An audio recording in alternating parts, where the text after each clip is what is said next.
Entonces, aquí hay un desafío monumental, porque, digo, el modelo de comunicación escolar, yo diría, está 100 años más atrás que el modelo de comunicación social.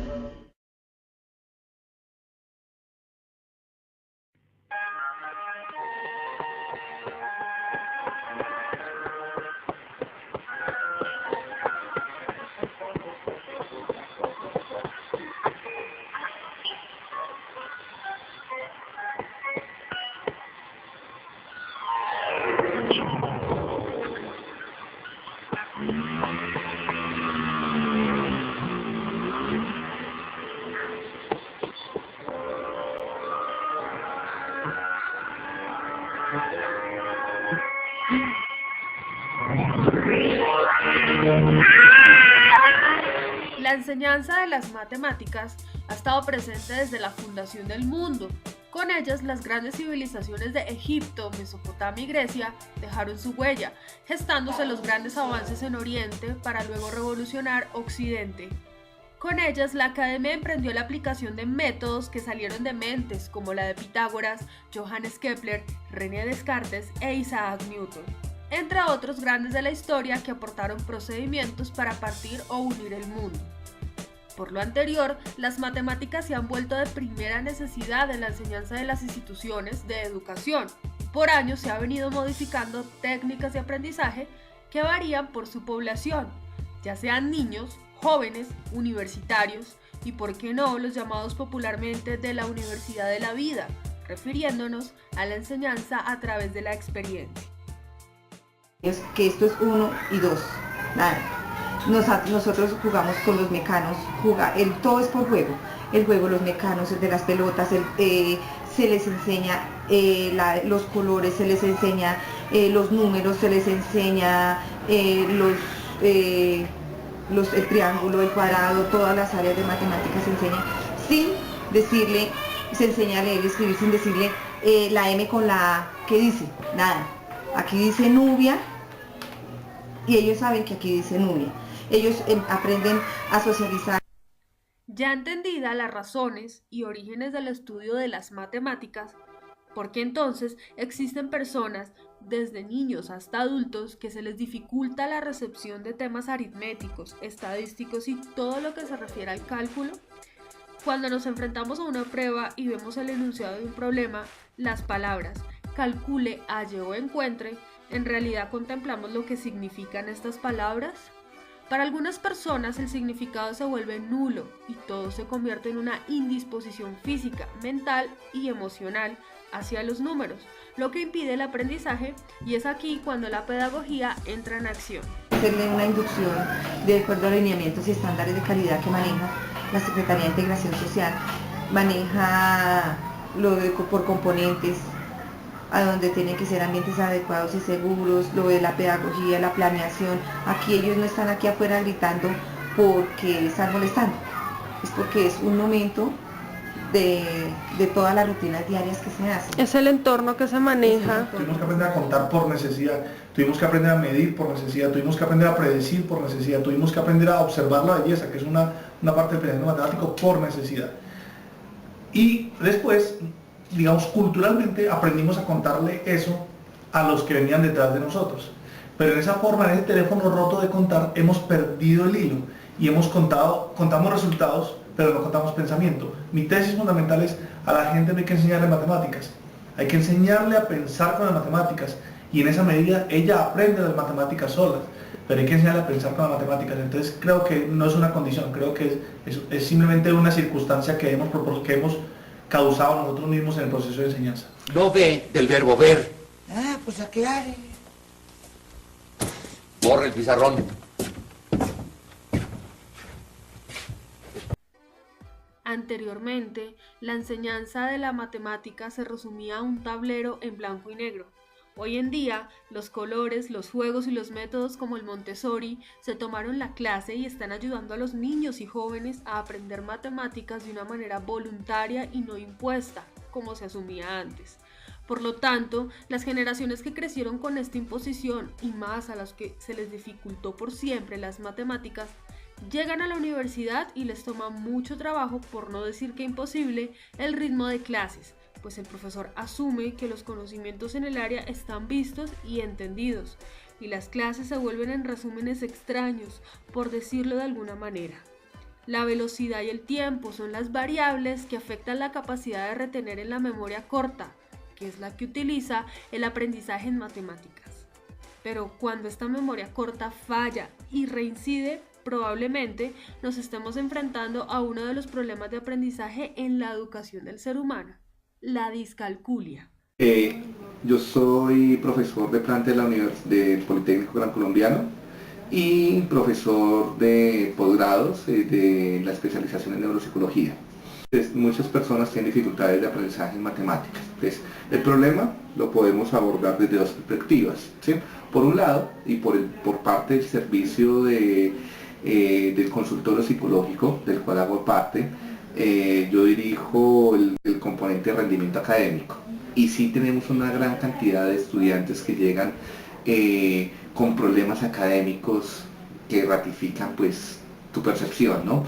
Y esos problemas académicos pues se ven en muchas carreras, principalmente en algunas que no van dirigidas hacia una formación en matemáticas fuertes, por ejemplo, áreas de ciencias sociales, en psicología, en comunicación social,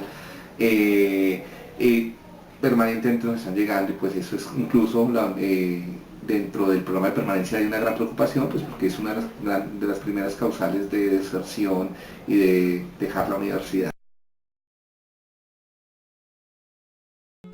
Por falta de experiencia, de práctica o una adecuada instrucción, ¿sí?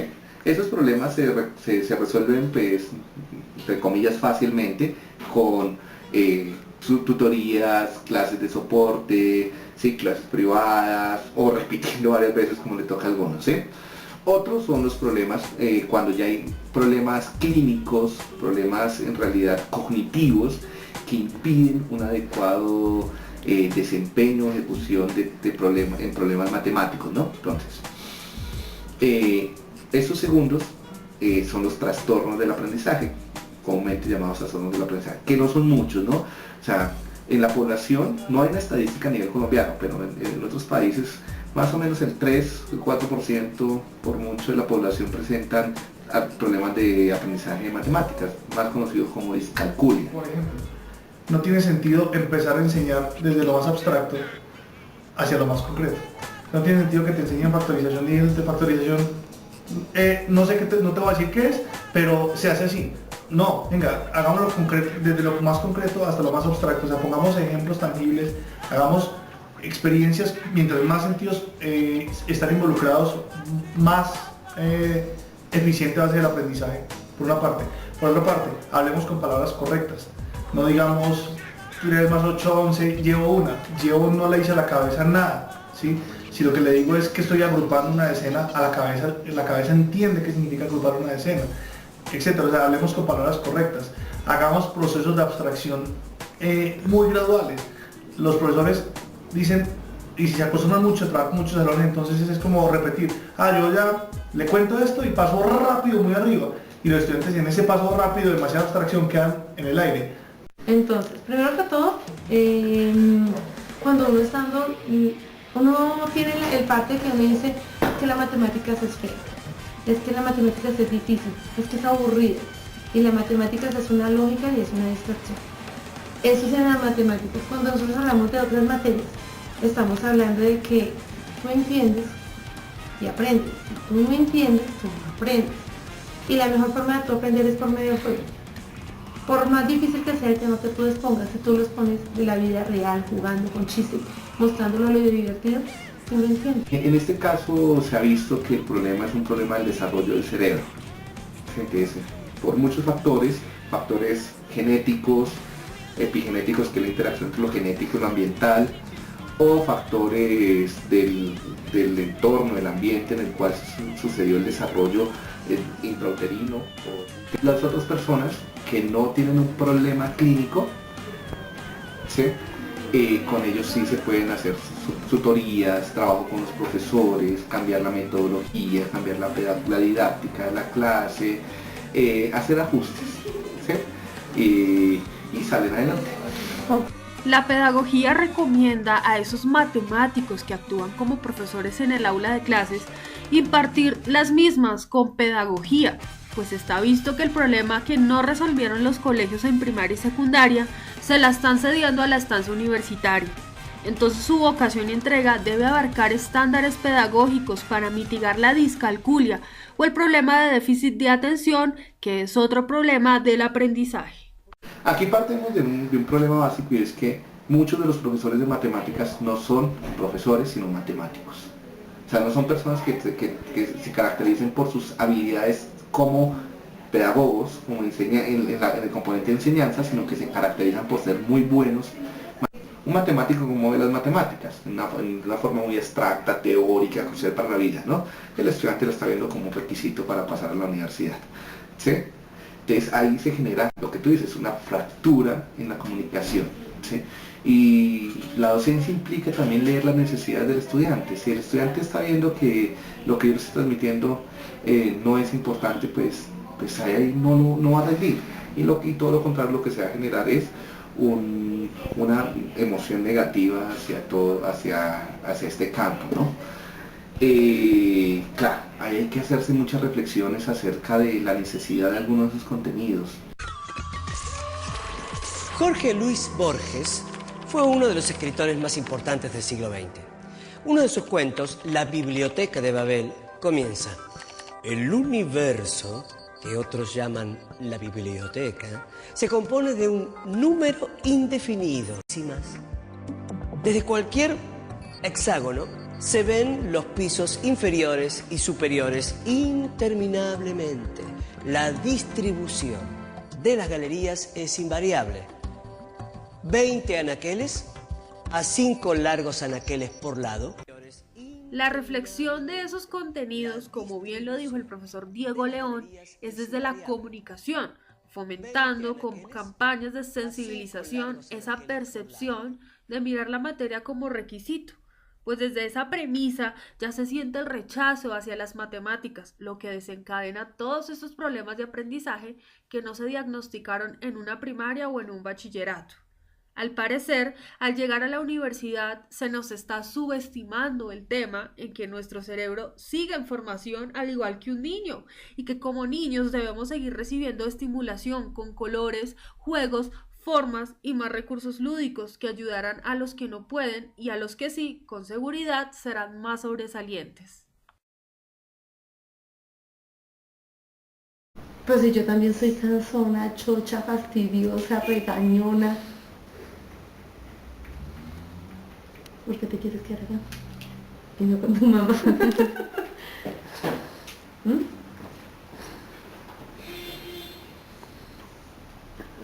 ¿Como para evitar? Sí. ¿Y por qué no intentamos de hablar con tu mamá?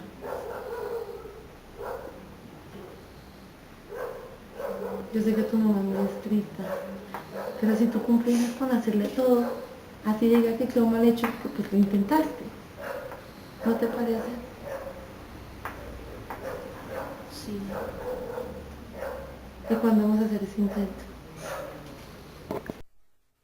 El seguimiento psicológico también es fundamental, pues muchos de estos problemas de aprendizaje se manifiestan por factores externos al salón de clases, como problemas en la familia, falta de atención de los padres en el caso de los niños y problemas para conciliar el sueño.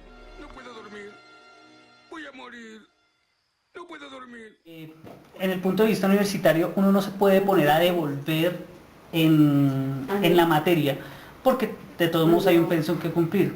Pero desde el punto de vista ético no se puede dejar al estudiante así. ¿De qué manera lo hago? Combinando lo que se tiene que ver con lo que está mal. Y esto es haciendo una especie de repaso, pero un repaso que en teoría es muy rápido, pero profundo, intentando determinar cuáles son las áreas y puntos críticos donde se tiene el problema. Hay que enseñarles muy bien el concepto de cómo se hacen las cosas.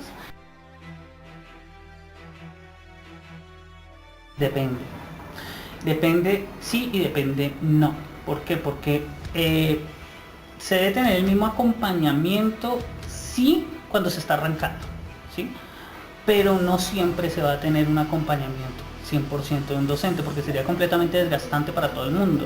Y es cierto que los grupos son mucho más pequeños, pero no se podría tener un acompañamiento, pero sí se podrían tener herramientas tutoriales fuera del horario de clase de la materia para poder reforzar estos puntos críticos. Yo pienso que las universidades deberían tener antes del primer semestre, o una materia también en el primer semestre, aunque pensaría yo más que previa, qué sé yo, 1 o 2 meses de entrar formalmente a la universidad, un refuerzo en matemáticas, dependiendo de la carrera, en el enfoque matemático que se debe hacer. ¿Qué tan cierto es el tema de la sobrepoblación escolar? ¿Es más fácil detectarlos o les queda a ustedes igual en grupos grandes o en grupos pequeños? Es más fácil detectarlos en grupos pequeños, pero igual sí se puede detectar, ¿sí? Cuando existen muchos alumnos en un salón de clase arrancando un primer semestre es más difícil, pero yo creo que depende del docente la manera de detectar en los primeros días del semestre quién puede tener problemas y quién no puede tener problemas, además de las actitudes. Las actitudes del alumno universitario muestran mucho si le gusta o no la materia, estos muchachos son los que hay que prestarles atención y una... En este sentido, la educación tiene que reinventarse. Hay que reinventar la educación. O sea, esta educación que sigue con el modelo del libro, de izquierda a derecha, lineal, secuencial, de arriba abajo, autoritaria, haciendo que en gran medida todavía el alumno tenga que repetir lo que dice el maestro. O sea, no es una voz del maestro que incita a hablar, a escribir, a pensar, a crear, más allá de la buena voluntad del maestro, no es esto. Es como está el modelo de comunicación de la educación. Nosotros tendríamos que no solo auscultar las tendencias del mercado. Entonces, aquí hay un desafío monumental, porque, digo, el modelo de comunicación escolar, yo diría que está 100 años más atrás que el modelo de comunicación social.